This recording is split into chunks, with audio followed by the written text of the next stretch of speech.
हम बैठे हैं मौजमाबाद में, नागौरी मोहल्ला में, जहां पर एक आप माहौल देख सकते हैं कि किस तरह से यहां पर ज़हीरुद्दीन का परिवार उदास और न्याय की आस में बैठा है। और मैं आपको बताना चाहूँगी कि तीनों मासूम बच्चे ज़हीरुद्दीन के हैं जो ये इंतज़ार कर रहे हैं कि पापा आज लौटेंगे। ऐसी स्थिति में प्लाट नंबर 477 आदर्श नगर 20 दुकान में 7 मंजिला से 12,000 स्क्वायर फीट प्लॉट पर बनती हुई 7 मंजिला अवैध इमारत से ज़हीरुद्दीन सुबह 9:30 बजे गिरता है कल, और 11 बजे तक उसको अस्पताल नहीं ले जाया जाता है और ऐसी स्थिति में उसकी मौत हो जाती है। यहाँ पर जवाब दे वो अवैध निर्माण करता है या वो अवैध ठेकेदार है, शासन है या प्रशासन है, यह एक बहुत बड़ा प्रश्न छोड़कर गया है ज़हीरुद्दीन।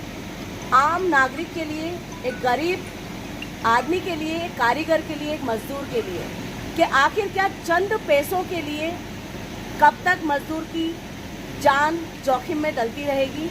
इस बारे में आज हम मौजमाबाद आए हैं, नागौरी मोहल्ला में ज़हीरुद्दीन के गांव, जहां पर यहाँ गांव वालों से हम लोग बात करेंगे कि आखिर केवल ज़हीरुद्दीन ही क्यों, आम मजदूरों के लिए इस तरह के असुरक्षात्मक किस तरह से काम होते हैं, सुरक्षा उपकरण नहीं लगाए जाते हैं और उनकी जान जोखिम में डलती रहती है।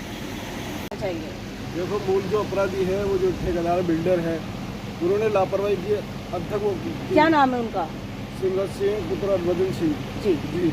अच्छा, तो ये ना तो कोई सेफ्टी था उनके पास, टेप वगैरह है, जो भी इक्विपमेंट्स होते हैं उनके पास, वो इक्विपमेंट्स नहीं थे।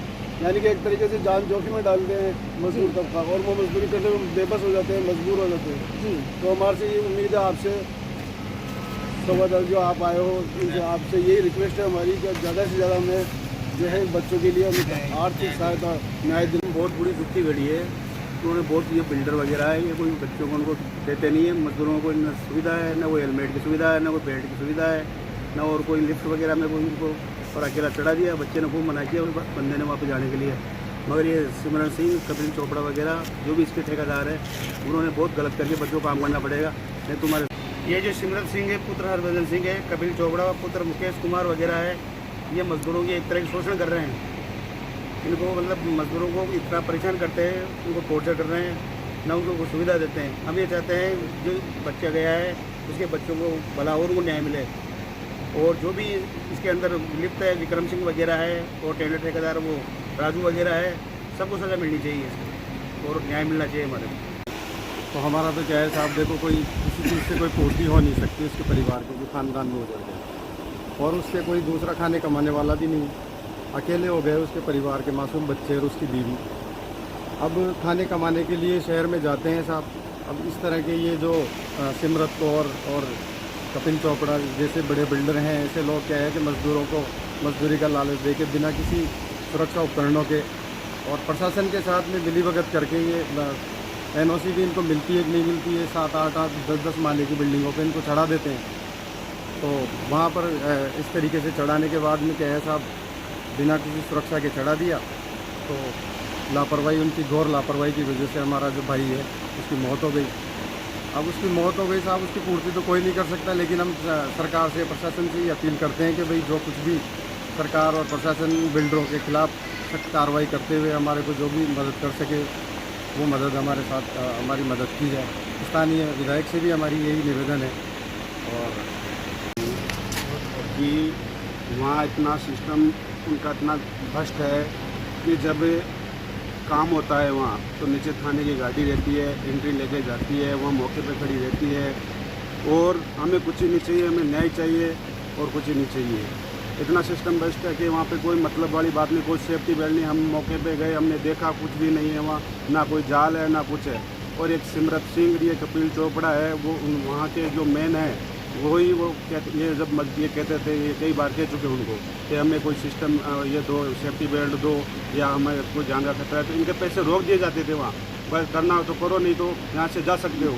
तो इस वजह से इनकी तो मजबूरी थी कि कई बार काम करने की, तो ये सुबह जाते थे शाम को आते थे। आज इनके 3 बच्चे, तो हमें यही चाहिए कि इनको न्याय मिलना चाहिए।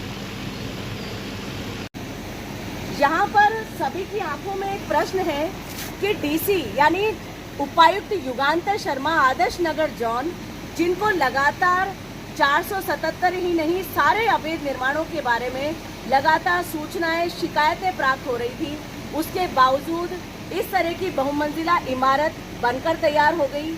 और एक सबसे बड़ी बात कि इस तरह की इमारतों में जो मजदूर कारीगर काम करते हैं वो बिना सुरक्षा उपकरणों के काम करते हैं। एक बहुत बड़ा प्रश्न युगांतर शर्मा उपायुक्त आदर्श नगर जोन से कि क्या वो इन मासूम बच्चों के पिता को लौटा सकते हैं या संवेदनहीनता के साथ उनकी आत्मा मर चुकी है, कि उन्होंने कल इस बारे में बात करने तक से इनकार कर दिया जब हिलव्यू समाचार वहां पहुंचा कि आखिर इस मजदूर इस कारीगर की मौत कैसे हुई, क्या वजह रही कि उपायुक्त युगांतर शर्मा ने वहां विजिट नहीं किया या उनकी टीम ने ये नहीं देखा कि किस तरह से बिल्डिंगों में काम हो रहा है, किस तरह से अवैध बहुमंजिला इमारतें बन रही है, किस तरह से मजदूर कारीगर तपती दोपहरी में झूल रहे हैं अपनी जान हाथ में लेकर। तो देखिए, आपके ज़हीरुद्दीन के दुनिया से जाने के बाद में कैसा सन्नाटा, कैसी मायूसी यहाँ छा गई है। हम आपको बार बार बता रहे हैं कि 3 मासूम बच्चे उसके हैं जो अभी तक ये नहीं जानते कि अब पिता नहीं लौटेंगे। ऐसी स्थिति में शासन और प्रशासन की लापरवाही और उनकी मिलीभगत और उनकी साठगांठ, बिल्डर्स जो कि अवैध निर्माणकर्ता होते हैं, बड़ी बड़ी बहुमंजिला इमारतें बनाते हैं और कई बार स्वीकृति तो लेते हैं लेकिन मौके पर निर्माण दूसरा होता है। ऐसा ही मामला 477-20 दुकान आदर्श नगर का है कि स्वीकृति ली गई लेकिन G+4 की स्वीकृति थी और मंजिला 7 बन रही थी।